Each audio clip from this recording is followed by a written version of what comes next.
हस्तिनापूरच्या द्यूतग्रहामध्ये काही अनोख्या गोष्टी होत आहेत आणि या अनोख्या गोष्टींनी दरबार दंग आहे. द्रौपदीचं वस्त्रहरण करता करता राहिलंय, कारण भगवान श्रीकृष्णाने द्रौपदीला मदत केली आहे. आता द्रौपदी आपल्या अपमानाने सुडाग्नीनं पेटून उठली आहे. थरथरत कापत आग ओकणाऱ्या डोळ्यांच्या मधून तिचं तोंड देखील उघडलंय आणि तेही आता आग ओकू लागलंय. आणि तिने प्रतिज्ञा केली आहे, याच दुःशासनाच्या रक्ताने मी माझे केस धुवून काढीन, तरच मी गप्प बसेन, तरच खरी द्रौपदी, त्याच दिवशी मी माझे केस बांधेन. द्रौपदीचा हा अवतार बघून भीमाचंही पुरुषत्व जागं होत आहे आणि भीम सुद्धा प्रतिज्ञा करतोय, दुःशासनाची छाती फोडून त्याचं रक्त पिईन, त्याच रक्ताने द्रौपदीचे केस धुवून काढीन आणि दुर्योधनानं ज्या मांडीवर बसायला सांगितलंय ती मांडी फोडून काढीन. भीमाच्या या प्रतिज्ञेनंतर मात्र आता विदुराला जाग आली आहे आणि विदुर धृतराष्ट्राला सांगतोय, महाराज थांबवा हे सगळं. राजा म्हणून आपल्याला असलेल्या अधिकाराचा वापर करा, पिता म्हणून आपल्याला असलेल्या अधिकाराचा वापर करा, नुसता राजा नाही, राजा सहित पिता म्हणून असलेल्या अधिकाराचा वापर करा. आणि तुम्ही नाही केला तर मग मात्र या वंशाचा विनाश आहे हे लक्षात ठेवा. कारण जे घडतंय, जे जे काही होतंय ते या कुटुंबाचा विनाश करणारं होतंय, महाराज लक्षात ठेवा. धृतराष्ट्र उठलाय, चाचपडत तो बघतोय द्रौपदी कुठे आणि हाक मारतोय, कुलवधू कुठे असतो, बाळा द्रौपदी कुठे असतो. आता बाळाबिळा म्हणावं लागतं ना, काय करणार. आता जे काही केलंय आपल्या कार्ट्यांनी, त्याच्यावर पांघरण घालायचं असेल तर ज्याच्यावर अन्याय झालाय त्याला बेटा बाळा चुकलंय माझं असं म्हणणं भाग असतं. हा शोधत शोधत शोधत जातोय आणि धडपडत जाऊन तो द्रौपदीच्या जवळ उभा राहतोय आणि तिला म्हणतोय, माफ कर मला, खर तर मीच अपराधी आहे. माझ्या कुलवधूचा हा अपमान होत असताना मी थांबवणं आवश्यक होतं, पण मी थांबवलं नाही. उलट मी त्या द्यूताच्या खेळाचा आनंद घेत गेलो, त्यात इतका हरवलो की खेळ एका विकोपाला जातो आहे याची जाणीवच मला झाली नाही. आणि बघता बघता तुझ्या वस्त्रहरणाचा सुद्धा कदाचित मी आनंद घेत गेलो. हे माझ्यासाठी यातनादायक आहे, दुःखद आहे, अपमानास्पद आहे आणि अपराधी वाटणारं सुद्धा आहे. तेव्हा हे द्रौपदी, तू आता शिव्या शाप देऊ नकोस, जराशी शांत हो. मी या सगळ्यातून तुझी मुक्तता करतो, या दास्यातून तुझी मुक्तता करतो. एवढंच काय, जे जे घडलंय ते सगळं तुला मी परत करायला सुद्धा तयार आहे. द्रौपदी थरथरते, काहीच बोलत नाहीये, काहीच बोलत नाहीये. पण जेव्हा या सगळ्या लोकांच्या लक्षात येतं की आता धृतराष्ट्र हरलेलं सगळं परत करू शकतो, तेव्हा शकुनी आणि बाकी सगळे नैतिकतेचं ढोंग करायला लागतात. ढोंगच की, 100% नैतिकतेचं ढोंग करायला लागतात. आणि ते म्हणतात की खेळात हरलेलं आहे, त्याला परत कसं करता येईल, पांडव तरी ते स्वीकारतील का, ठीक आहे आम्ही द्रौपदीला सोडून देतो, दास्यातून मुक्तता करतो. खरं तर खेळात दास्यत्व पत्करायचं नसतं, खेळात दास्यत्व पत्करायचं नसतं. म्हणजे नियमाचा भंग कोण करायचा बघा, ठरवा, ते तुम्ही ठरवायचंय की खेळात असं खेळ खेळलाय आणि कोणी कोणाचा दास झालाय असं करता येत नसतं. खेळ खेळलाय आणि बायको घेऊन टाकली असं करता येत नसतं. नियम भंग केला यांनी आणि हे आता नैतिकतेचे धडे शिकवायला लागले. मग यातला एक मध्यमार्ग निघतोय. वेगवेगळ्या कथा आहेत. कोणी म्हणतं पांडवांनी शेवटचा डाव खेळला, तोही शकुनीनं जिंकला. कोणी म्हणतं की दास्यत्वातून मुक्ती सगळं करून पुन्हा परत देण्याचा शब्द दिला, पण किमान खेळात जिंकलाय म्हणून तर काही दिवस उपभोगता यावं म्हणून असं म्हटलं की 12 वर्ष वनवास, 1 वर्ष अज्ञातवास असा एक प्रस्ताव दिला गेला. पण बाकी कसंही असो,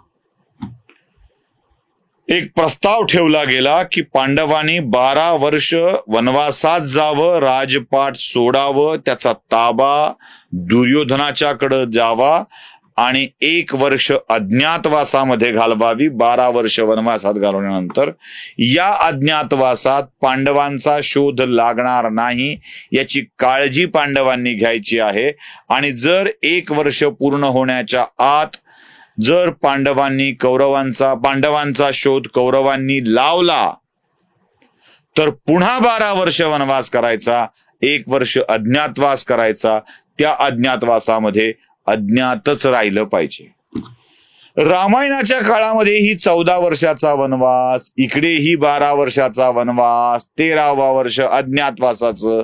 याचं कारण असं होतं की 12 वर्ष एक माणूस दूर राहिला, सापडला नाही की त्याला मृत समजून त्याची सगळी संपत्ती ही त्याच्या वारसदारांना दिली जाते. एक विशिष्ट काळ तर त्यावेळेचा नियम. आणि त्यानंतर बऱ्याच स्थिती बदलतात, माणूसही थकतो. याच कारणामुळे हे अशा स्वरूपाचे वनवासाचे संकल्प केले जात होते, तशा शिक्षा दिल्या जात होत्या. आता पांडवांनाही हा नियम लागू केलाय. हरलेल्या पांडवांनी हे मान्य केलंय. 12 वर्ष वनवास, 1 तप वनवास, 1 वर्ष अज्ञातवास, असं 13 वर्ष आपलं राजपाट कौरवांच्याकडे सोपवून निघून जायचं आहे. मागच्या वेळी कुंती पांडवांच्या सोबत वनवासामध्ये होते, पण यावेळेला कुंती सोबत नाहीये. कुंती पांडव वनवासाला निघत असताना ती दरबारात राहत नाही, ती विदुरांच्याकडे राहते. ती म्हणते माझ्या लेकरांचा एवढा अपमान झाल्यावर मी तुमच्याकडे राहू कशी. ती विदुराच्याकडे राहते. आणि द्रौपदीला मात्र सोबत पाठवलाय. द्रौपदीला सोबत पाठवताना कुंती सांगतेय की माझ्या लेकरांची काळजी आता तुला घ्यायची आहे, खास करून माझ्या सहदेवाची काळजी घ्यायची आहे, त्याची जरा जास्त काळजी घे, तो जरा जास्त हळवा आहे. सगळे पांडव वनवासाला निघालेत आणि अख्खी हस्तिनापूर नगरी सन्न होऊन एक चक्रवर्ती सम्राट ते वनवास ही प्रोसिजर बघते. बघा काय असतं.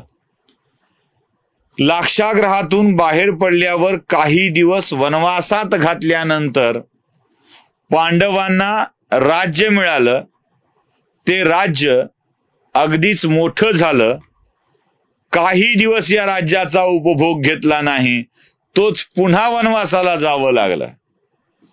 हे दिवस राहत नाहीत, हे लक्षात ठेवा. म्हणजे कोणतेच दिवस. आणि याच दिवशी युधिष्ठिराच्या हातामध्ये कुलगुरूंनी 2 पत्र दिलीत आणि त्या पत्रात लिहिलंय, आता हे वनवासात गेल्यावर एक पत्र उघड आणि परत आल्यावर दुसरं पत्र उघड. पहिल्या पत्रात लिहिलं होतं हे दिवस राहणार नाहीत, आणि दुसऱ्या पत्रात काय लिहिलं होतं तर हेही दिवस राहणार नाहीत असंच लिहिलं होतं. त्यामुळे दिवस कुठले राहत नसतात, हे सगळं कायम चालू असतं, हे चक्र आहे. वनवासातून परत येऊन राजा झालेल्या युधिष्ठिराचं राज्य परत गेलंय आणि परत वनवासात जावं लागतंय, हे युधिष्ठिराचं ध्येय भाग झालेलं आहे.